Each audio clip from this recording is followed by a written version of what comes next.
Here we go.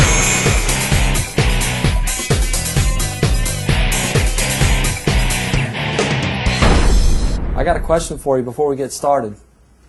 Can we be selling more cars than we're selling right now? Yes or no? Yes. Well, how come we aren't? I mean, there are some challenges in our market right now, is there? There are. What's different? What's happening? What's going on in our industry? Let's talk about it. Hold on a second. The banks? What else? The credit challenge? What do you mean when you say credit challenge? Thank goodness for that. That's how we pay our bills, isn't it? Seriously, though. The banks? What else? Job loss. Job loss? Okay. The unemployment rate? Yeah. Oh, okay. What else? Fear of job loss. Fear? Is there a little bit of fear in the marketplace? Yeah. How about the election? Did that put some fear in us when everybody was talking about how the economy is and the stuff that kept getting pounded in us and pounded in the media? Did that have an effect on us at all? Yeah. Of course it did. What else? So we say economy. Gas prices. Gas prices. $1.92 where I well, actually, it was $1.92 in South Carolina yesterday. I think it was $2.49 up about 45 minutes away up north of there. What else is different? What's one of the greatest changes? One of the greatest changes in our industry in the last 6 months. Who knows?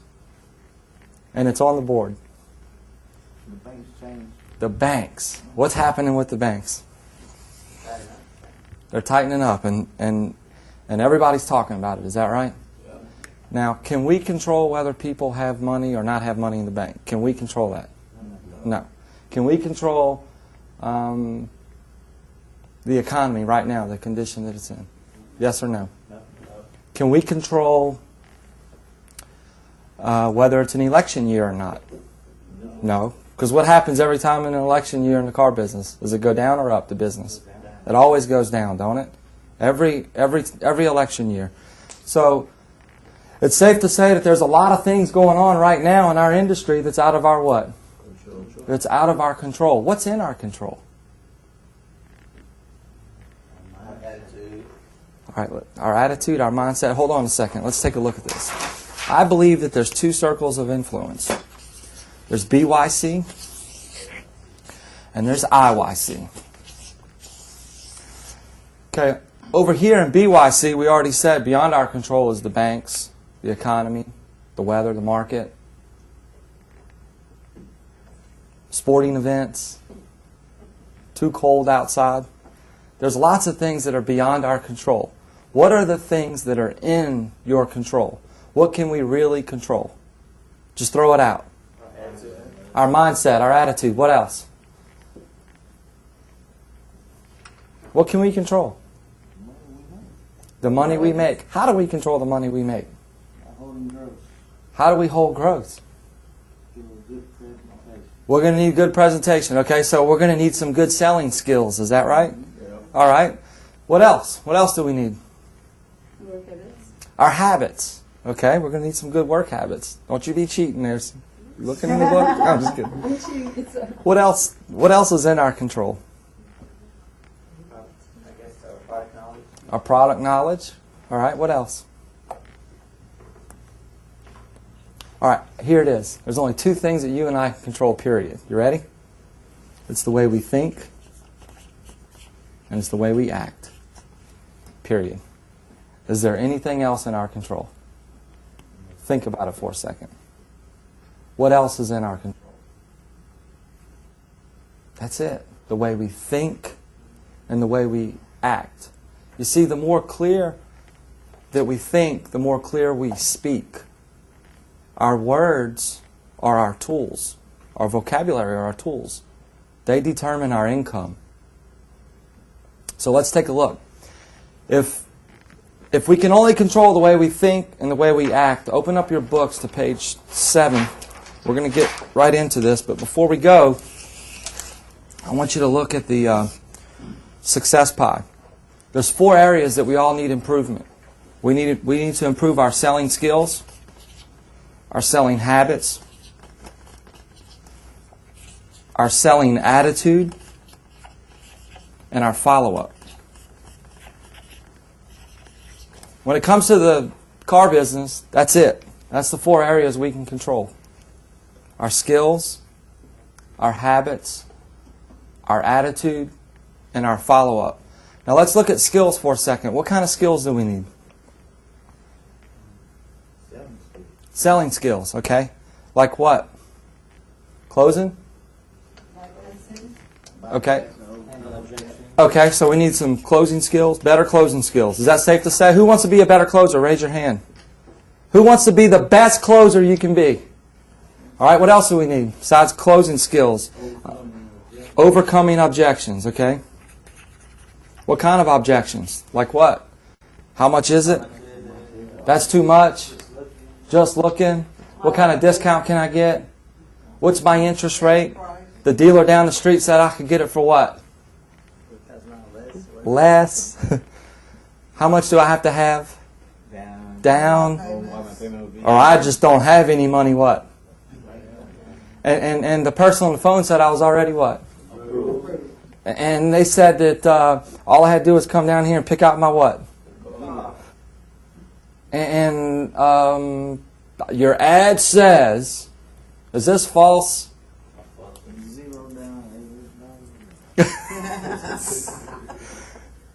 And then what do they say when they don't get the car? This is false what?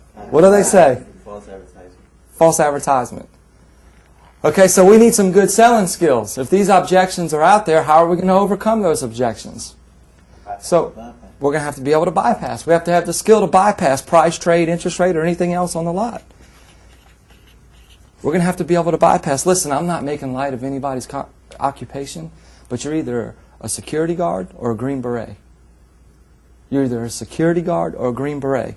Now, if a security guard gets dropped off in the jungle and it's wartime, what are their chances of surviving? Not that much. How about a Green Beret? Do they have a shot? There's a big difference in skill, isn't it? So we've got to go to work on our selling skills. How about habits? How about our selling habits? We're going to have to get some good selling habits because our habits determine our outcome. Our habits determine our outcome. You know, I do a lot of training and, you know, I travel around to different dealerships, and I was talking to a salesperson not long ago, a couple months ago at a dealership. And this salesperson used to sell like 20 cars a month. And right now, this salesperson in this market right now is only selling like 6 cars a month. And I was like, well, what's going on? He goes, I don't know. I was like, well, how many, you know, what do you do when you get to the dealership? What's the first thing that you do? Well, I make phone calls, or, well, who do you call? Well, just customers that came in. Well, how many customers are in your owner base right now? Well, I don't know.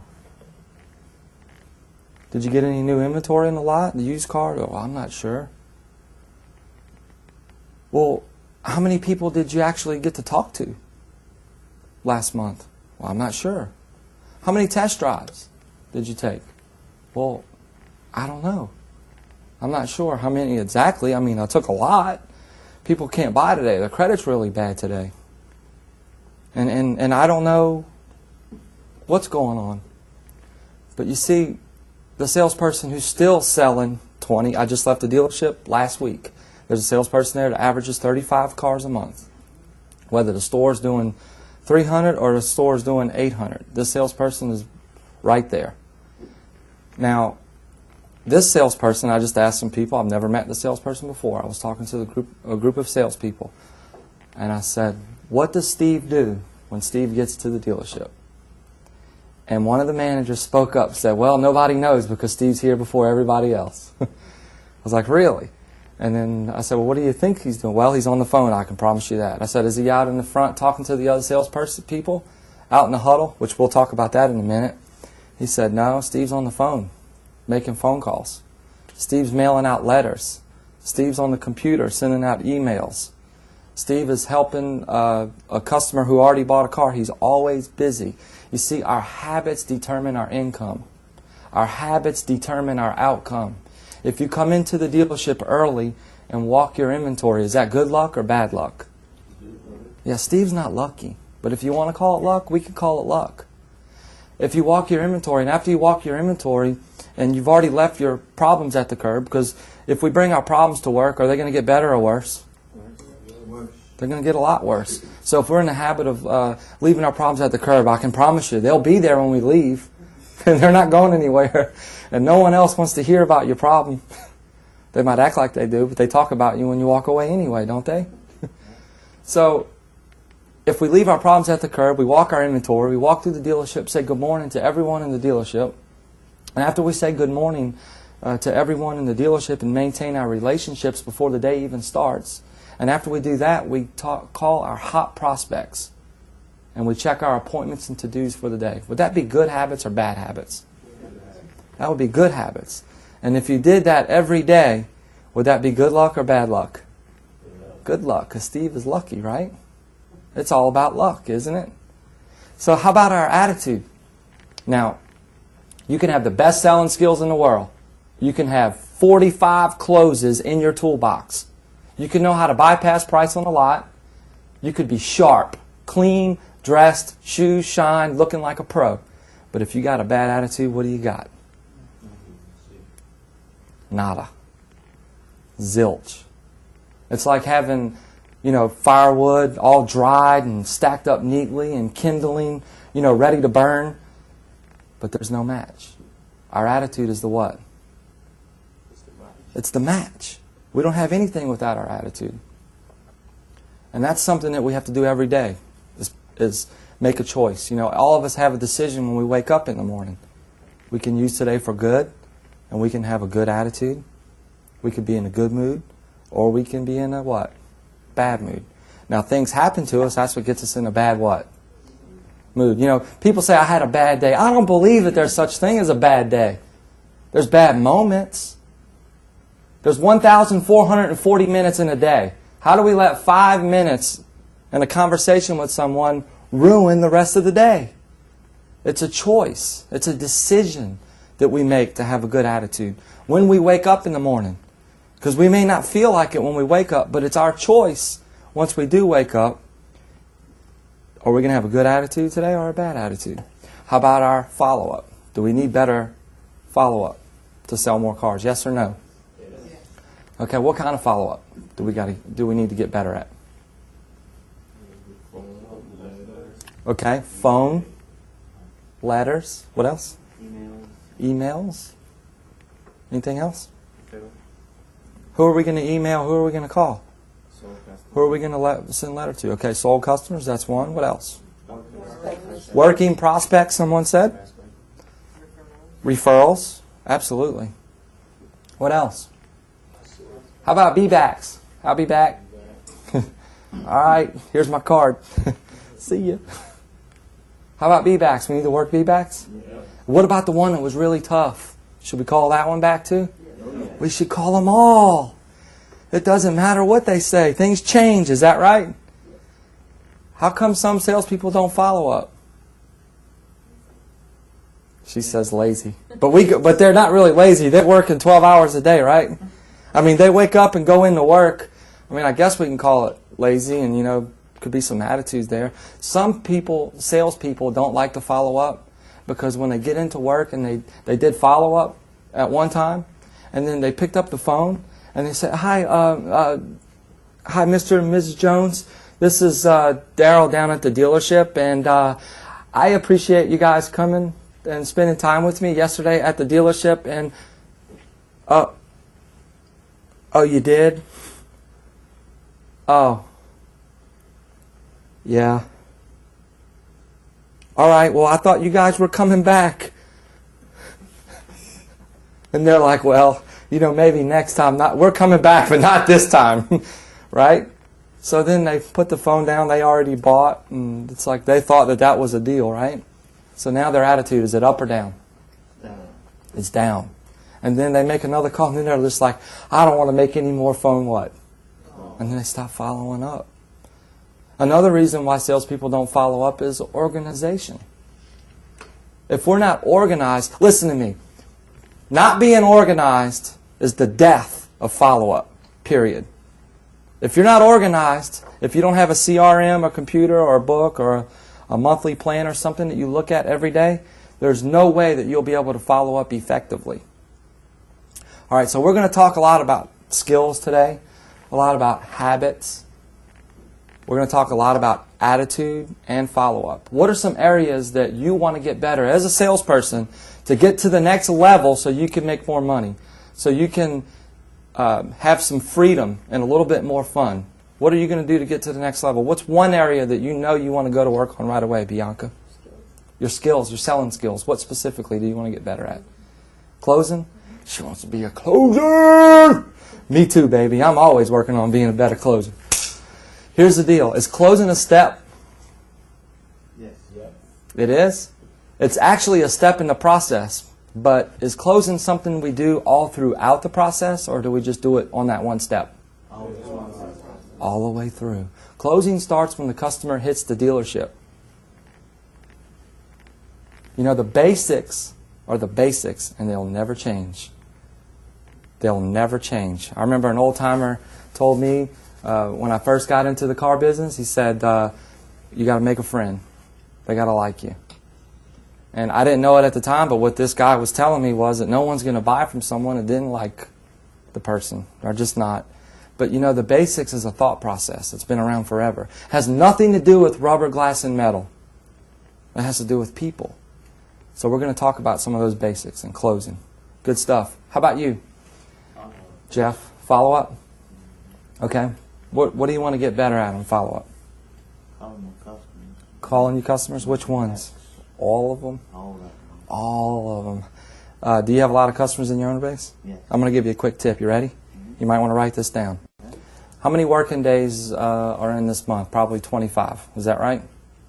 And I don't know how many days that you have left or how many days you have off. You're going to have to formulate your own. But here's what I want you to do. If you want to call 100 sold customers this month, you can do it easily. For example, if you have 100 customers that you want to contact, you can contact all 100 of them in 25 days. All you have to do is call how many a day? 4 a day, okay? So now if you take your monthly planner and you write in 4 names a day with phone numbers, you think your chances of doing it are going to be higher or lower if you don't write it in? If I don't write it in, it'll be lower. It'll be lower if you don't write it in. But what's going to happen when you get back to the dealership? The manager's going to say, there's an up coming in the front door! And you got to get up and get that up, right? There's a meeting at 9 o'clock. They're going to hold you in a room for about an hour. Talk about how we didn't sell as many as we wanted to sell yesterday, and all this stuff happens to us. We go out to the showroom. We want to make money, but we get trampled with trivia, and we don't get our follow-up done because it's not in our planner. So we can't go back to it and get it done. Does that make sense? Yes or no? Yes. So we got to plan it. So if you write in 4 people's names a day for the rest of the month here, however many days are left, that's how many people you can contact. If it's 25 days, you can contact 100 people. But you best put the best number to contact them. And write it out. Write your plan out the first day. And then once you have your plan, just follow it for the rest of the month. And by the end of the month, you have contacted all your sold prospects.